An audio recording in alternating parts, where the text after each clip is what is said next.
Bonjour tout le monde, on se retrouve pour démarrer ce deuxième chapitre de protozoologie médicale et vétérinaire des ruminants.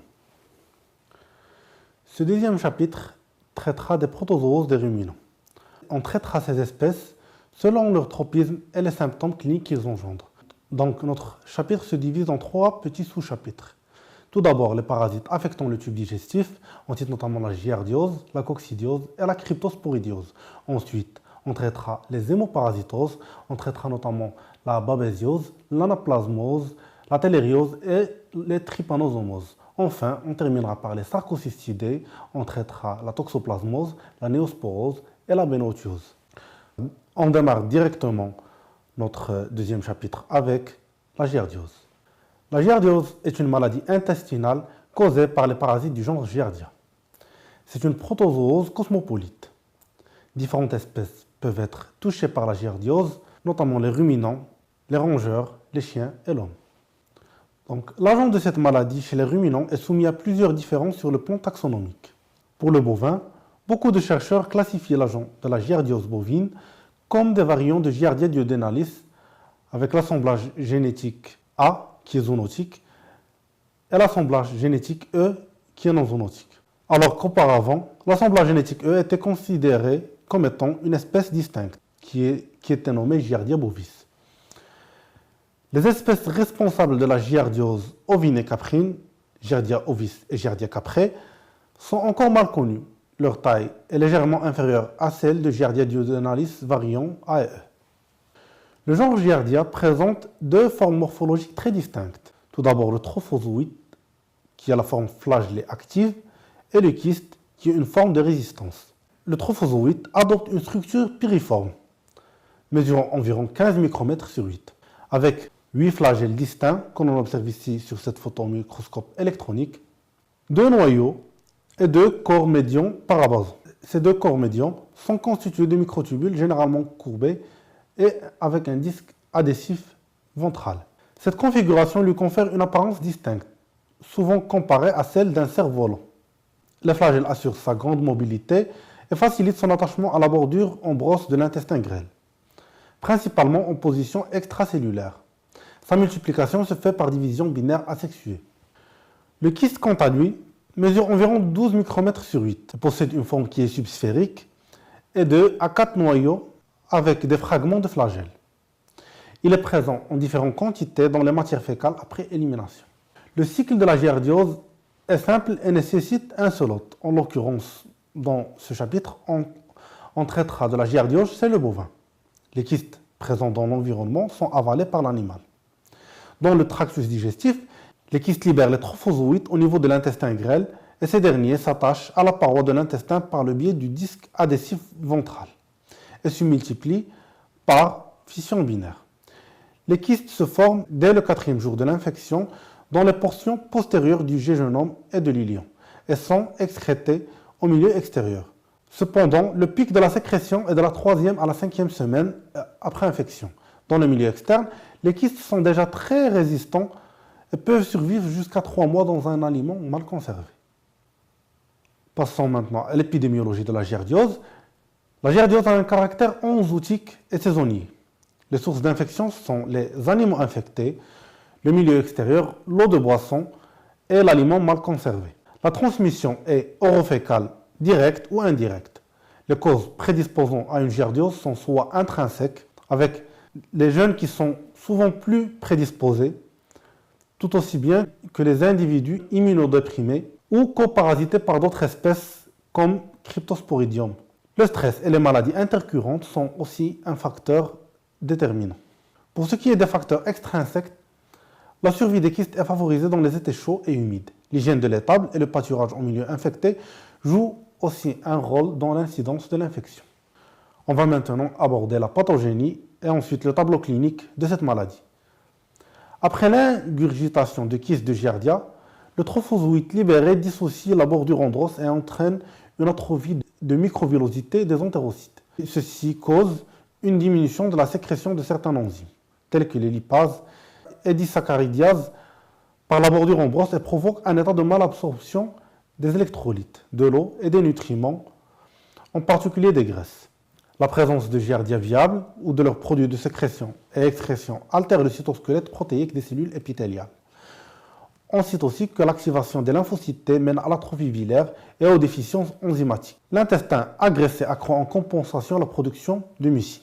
Ces modifications ultrastructurales et fonctionnelles sont les principaux déclencheurs de la diarrhée chez l'animal.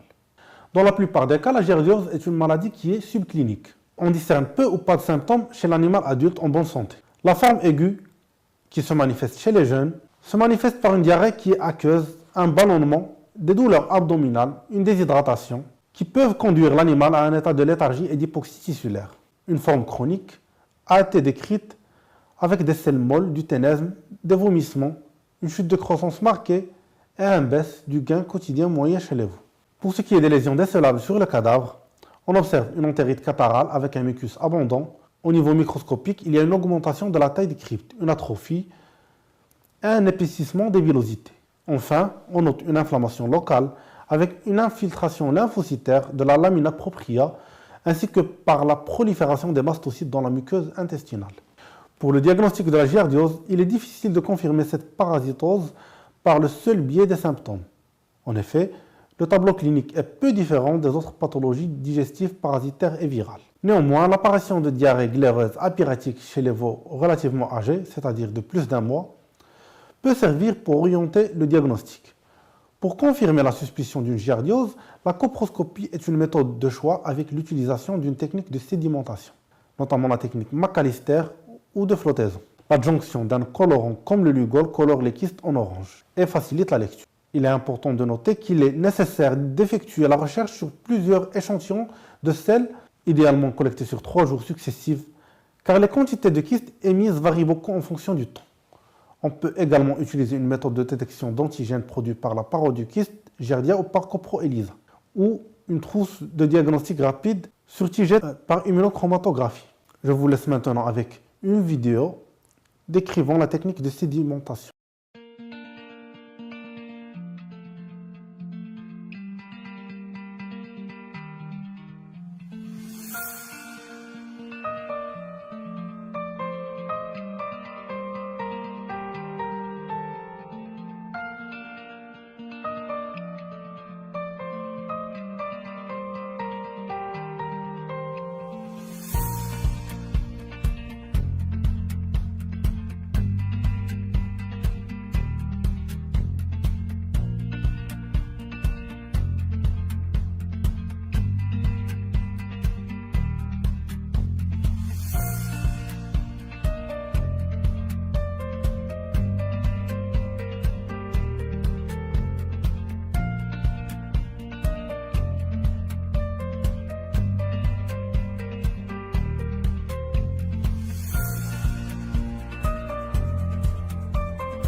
Donc pour ce qui est du traitement, celui-ci est destiné à réduire l'impact clinique et subclinique et s'effectue généralement entre 5 et 8 semaines d'âge. Le traitement métaphylaxique est l'option optimale car il permet de réduire les formes cliniques et de restaurer les performances zootechniques. Les différents benzimidazole, notamment le febendazole et l'albendazole, sont utilisés de préférence 3 jours de suite à des posologies de 15 mg par kg par jour par voie orale pendant 3 jours pour le febendazole et à dose de 20 mg par kg par jour par voie orale pendant 3 jours pour ce qui est l'albendazole.